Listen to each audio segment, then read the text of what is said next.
Well, ethical practice means basically embracing an attitude that organizations do not exist in the vacuum, but that they are part of much broader social, political, technological, environmental fabric, and not just economic.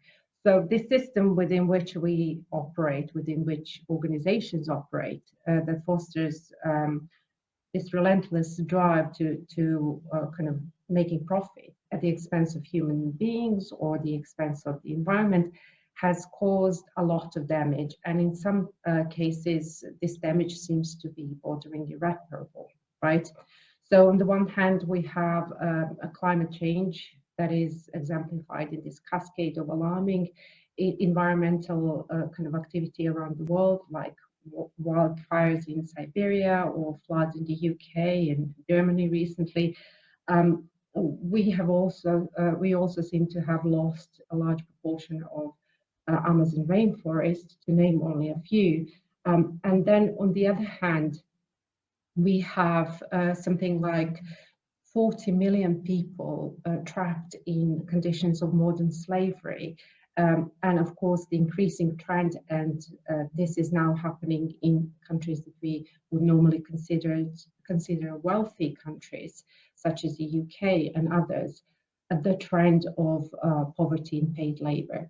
And all of these kind of seem to affect women disproportionately to men. So it is really important to address these issues, to be mindful of these problems as as someone who is leading organization or someone who is working in one. One reason that these kind of problems and issues matter now more than maybe in the past is because large global events such as continuous financial crisis, pandemics, first Ebola, now COVID, and climate crisis, they're becoming more prominent. So it's very hard to, ignore them. It's becoming much harder to ignore them because people are losing their livelihoods. We're seeing massive layoffs. We're seeing a series of bankrupt companies and so on.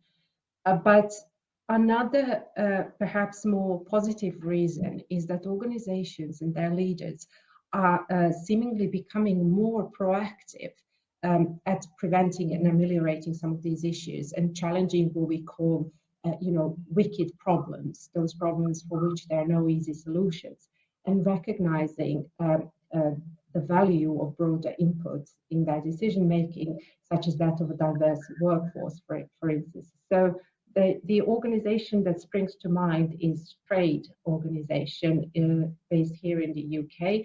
It is an organization that started small, and yet it had a very big ambition, and that is to challenge fast fashion industry and to make the world a greener space. And it's quite successful at doing that.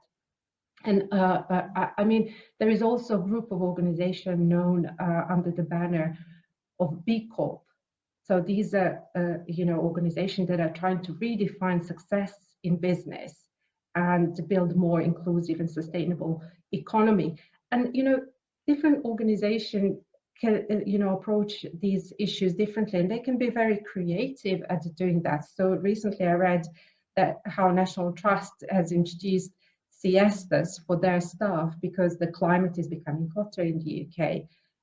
So we are seeing how organizations are adjusting to this new context whilst drawing on practices from elsewhere. And for one, I'm looking forward to seeing other organizations and their leaders follow such a wonderful example. So I don't know if we're going to have siestas in our workplace, but fingers crossed. So internally, leaders should be paying more attention to demographic of their workforce, what they are bringing to the organizations, and ultimately what an organization could do to draw on such potential. But in order to accomplish this, I suppose, our leaders need to be first and foremost mindful of any biases that may inform their management decisions and practice in general. So, for example, gender biases. and explore the conditions in their organizations that may keep some women squeezed in this metaphorical glass sandwich, so where women are unable to progress to senior positions while simultaneously being set to fail. So leaders may also proactively develop initiatives aimed at attaining greater equality in the workplace. And they could do that in an informed and meaningful way. So, for example, they may create policies and practices that are conducive to human life and support staff through their life events. And this is what I mean by saying that organizations don't exist in the vacuum.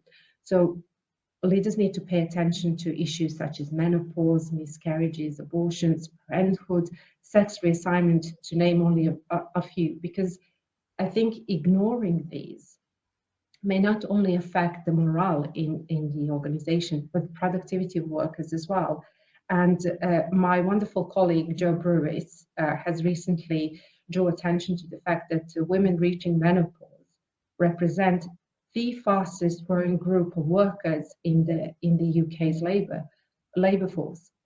And, this is a significant number of workers to neglect, right? But of course, on the other hand, there is always, resistance to equality initiatives, and this is a completely different beast to tackle. So initiatives aimed at attaining greater equality are not, I suppose, resisted always deliberately or out of malicious reasons, but because of the deeply entrenched prejudice that people are often not aware of. And this is why it is important to tease these out and challenge them. And as we said before, one of the most efficient ways to do that is to immerse yourself in a diverse environment, because when difference meets difference, they become obvious and visible. And I guess, on the other hand, it is also because there is a confusion about what equality means in practice. So the argument that is often put forward against implementing positive action, which is voluntaristic, or positive discrimination, which is kind of embedded in our policies, is that it is somehow unfair, and what organizations should be adhering to is meritocracy. Yet what such arguments lack is taking into account all those structural inequalities that exist outside the boundaries of an organization. So when we employ someone, for example, to be fair in our practice, we need to think about these kinds of inequalities. So we need to ask questions like, who is likely to have access to good education that could recommend them to an employer, or who can afford to spend a year or sometimes more in an unpaid internship in prestigious companies that could also recommend them for a better position. So in fact, we are asking who has stronger chances to succeed and why. And the research tells us that it is largely marginalized groups such as women or ethnic minority and Black women in particular that encounter such barriers. And one way to course correct is to employ positive discrimination or positive action. And I should say that there are tons of business cases made out there to prove how equality is profitable, right? But I think, not that I have evidence for it, but my gut tells me that there are more and more organizations that are beginning to embrace equality, not because it is profitable, but because it's an ethical thing to do. So there are organizations who are finding their place in this wider fabric that I mentioned at the beginning of this interview, and that want to make a difference, that want to make the world a better place, not only for organizations, but for workers, for themselves. But of course, there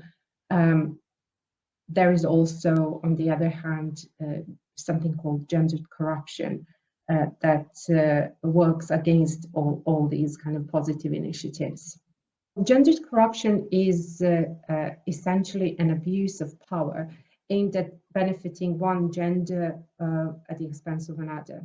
And this should not be confused with gender bias, because unlike gender bias, which can be unintentional or subconscious, gendered corruption is a deliberate, intentional practice aimed at securing more power and more wealth for one gender, usually men, at the expense of women, using things such as sexism and patriarchy as a tool.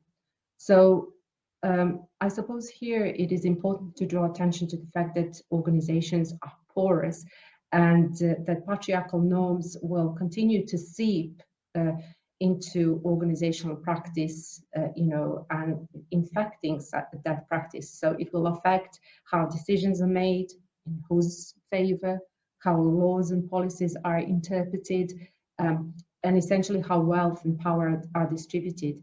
And in my work, I theorize gaslighting as one form of such gendered corruption, and different tactics that perpetrators use in order to discredit and eliminate their targets from spaces where important decisions are made, where power is negotiated and assumed, and so on.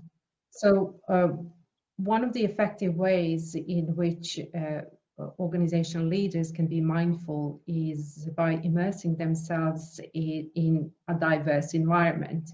So employing people coming from different contexts, because these people can bring different knowledge and different expertise. And just by doing their normal everyday practice, they will surface potential biases. Another one would be to make informed initiatives.